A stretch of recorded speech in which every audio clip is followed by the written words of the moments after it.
अस्सलाम वालेकुम नाजरीन, आज 21 जून 2021 है और नाजरीन आज की इस वीडियो में एक अहम खबर के कई पहलुओं का अहाता करने की कोशिश करेंगे। नाजरीन आज से तकरीबन 1-2 हफ्ता कबल यकीनन आपके इल्म और मुशाहिदे में होगी ये बात कि हामिद मीर साहब ने एक इंतहाई इश्तिआल अंगेज़ तकरीर की और उस तकरीर पे 400 मुहिब वतन पाकिस्तानियों ने शदीद तनकीद व तनकीज़ के नश्तर बरसाए। नाजरीन हामिद मीर साहब ने अपनी उस तकरीर में रियासती इदारों पे संगीन तरीन और मन घड़त इल्ज़ामात लगाए और इसके अलावा एक रानी का जिक्र किया जिसे जनरल रानी के नाम से उन्होंने जो है ना याद किया।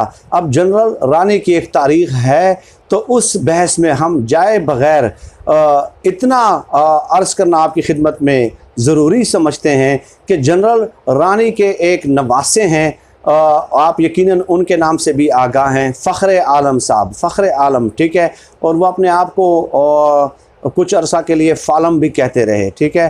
तो वो सिंगर भी हैं, एक्टर भी हैं, ड्रामों में भी काम किया, फ़िल्मों में भी काम किया। इसके अलावा सेलिब्रिटीज़ के हवाले से जो टॉक शोज़ हैं उनकी वो मेज़बानी भी करते रहे हैं। तो जनरल रानी के वो नवासे हैं।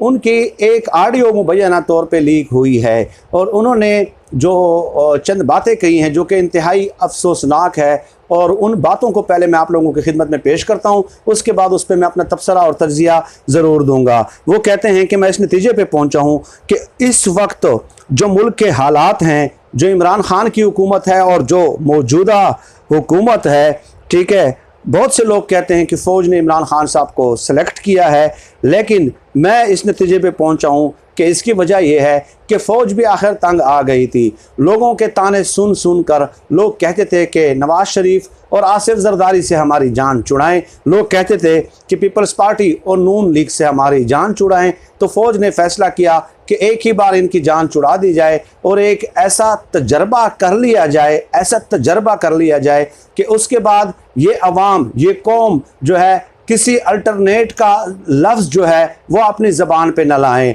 तो वो कहते हैं कि इमरान खान साहब की सूरत में फ़ौज ने जो तजर्बा किया है उसने अवाम की चीखें निकाल दी हैं और इमरान खान साहब की सूरत में जो है ना अवाम से बदला लिया जा रहा है और आवाम को सबक सिखाया जा रहा है।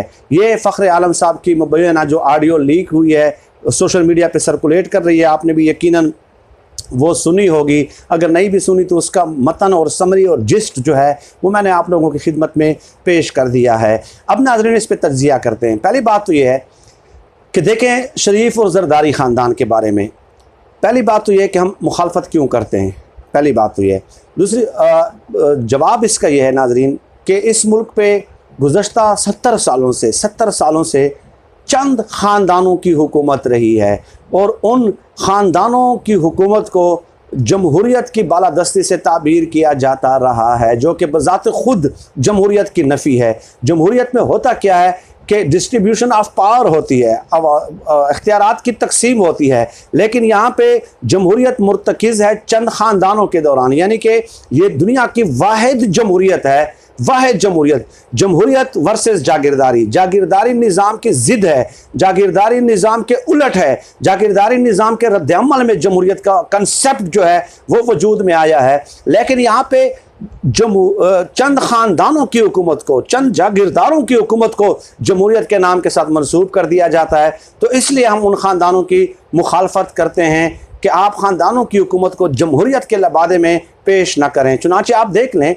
मौरूसी सियासत है, मुफ्ती महमूद के बाद मौलाना फजलुर रहमान साहब, नवाज शरीफ, शहबाज शरीफ, मरियम नवाज, हमजा शहबाज, असफंदियार वली खान, बेगम नसीम वली खान, ठीक है, वली खान, उसके बाद आप देखते जाएँ ना, सारी पार्टियों का आप अहाता करते जाएँ, जुल्फ़िकार अली भुट्टो, बेनज़ीर भुट्टो, आसिफ जरदारी, बिलावल जरदारी, तो ये चंद ख़ानदानों की हुकूमत है। खैर ये तो एक तफसीली मौजू है। दूसरा ये है कि नाज़रीन आप बताइए कि 96 अरब डॉलर के कर्जे क्या साबका हुक्मरानों ने नहीं लिए, बैरूनी कर्जे, और 30,000 अरब के अंदरूनी कर्जे लिए गए। जब ये हुकूमत बरसरे इक़्तिदार आई, स्टेट बैंक की फिगर्स मैं आपको बता रहा हूँ, पहले इस साल इस हुकूमत ने 9 अरब डॉलर का बैरूनी कर्जा अदा किया था। 9 अरब डॉलर बैरूनी कर्ज़ों की किस्त की अदायगी की थी सूद की मद में, 9 अरब डॉलर की। तो आप बताइए इतना कर्ज़ों का मकरूज़ जो किया है, क्या कोई बेसिक स्ट्रक्चरल रिफॉर्म उन हुक्मरानों ने किए या नहीं की?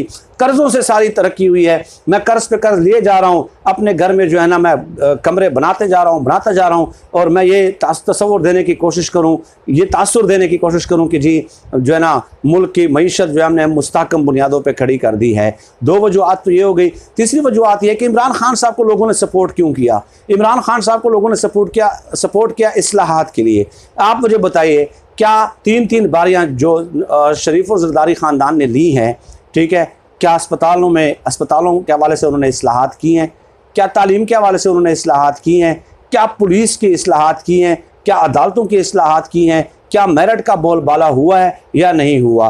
तो बेसिक स्ट्रक्चरल रिफॉर्म्स के लिए कि इस निज़ाम में जो टांके लगाने हैं, जो निज़ाम में इस्लाहात करनी है, वो आज तक हमें नज़र नहीं आई। ठीक है, 3 बार उन्होंने हुक्मरानियाँ की हैं। तो अब इमरान खान साहब ने चूँकि ये नारा लेके बुलंद हुए थे कि मैं ये इस्लाहात करूँगा।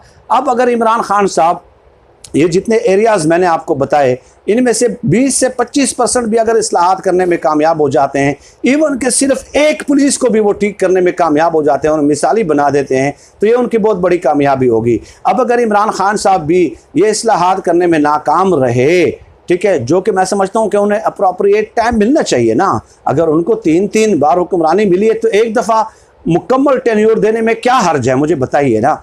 उन्होंने तो 3 बार में ये बुनियादी इस्लाहात नहीं की, तो चौथी बार भी नहीं करेंगे भाई। अगर करनी होती तो पहली बार कर लेते, दूसरी बार कर लेते, तीसरी बार में कर लेते ना। तो एक बार इनको मौका देने में क्या हर्ज है, इसलिए हम इनको सपोर्ट करते हैं। लोग समझते हैं कि जी पता नहीं हमारी कोई रिश्तेदारी है इमरान खान साहब के साथ, हम रियासत के मुखलिस हैं भाई, हमारी वफादारी जो है वो रियासत के साथ है। हमारे बच्चों ने हमारे यहाँ पर रहना है और यहाँ पर दफन होना है। हमारी बैरून मुल्क कोई जायदादें नहीं है, इस मुल्क के अंदर हमारी जायदादें नहीं है भाई, तो बैरून मुल्क हमारी क्या जायदादें होंगी, ठीक है। और नहीं हमें चाहिए अल्हम्दुलिल्लाह जो इज़्ज़त के साथ अल्लाह पाक ने जितना मेरे नसीब में लिखा हुआ है उस पे करोड़ों अरबों बार शुक्र है, तो इसलिए हम इनको सपोर्ट करते हैं। तो आप अगर दोबारा वही कहते हैं कि उनकी हुक्मरानी आ जाए, तो इसका मतलब ये हुआ कि इस मुल्क ने ना अदालतों की इस्लाहात होनी है, न पुलिस की इस्लाहात होनी है, न तालीम की इस्लाहात होनी है, न मेरिट के हवाले से इस्लाहात होनी है, न इलेक्शन के हवाले से इस्लाहात होनी है, न अस्पतालों के हवाले से इस्लाहात होनी है। तो ऐसे ही चलना है, तो ऐसे तो इस मुल्क को नहीं चलाना ना।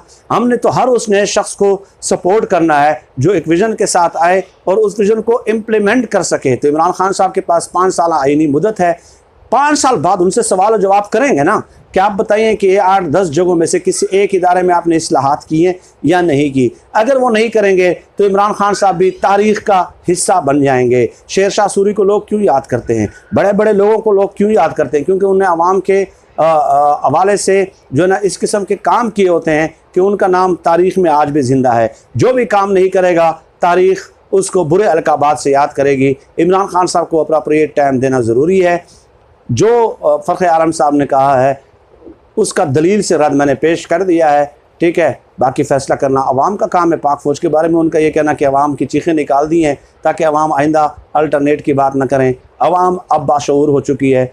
इमरान खान साहब खुदा न खास्ता अगर नाकाम हो भी जाते हैं तो इस मुल्क को एक और इमरान खान की ज़रूरत है। नवाज शरीफ, आसिफ ज़रदारी के पास इस निज़ाम का मदावा नहीं है, न ही वो इस निज़ाम के मसाइल हल कर सकते हैं। आज की इस वीडियो में इतना ही। वक्तन फ़वक्तन आपसे नशिस्त का एहतमाम होता रहेगा। अल्लाह हाफ़िज़।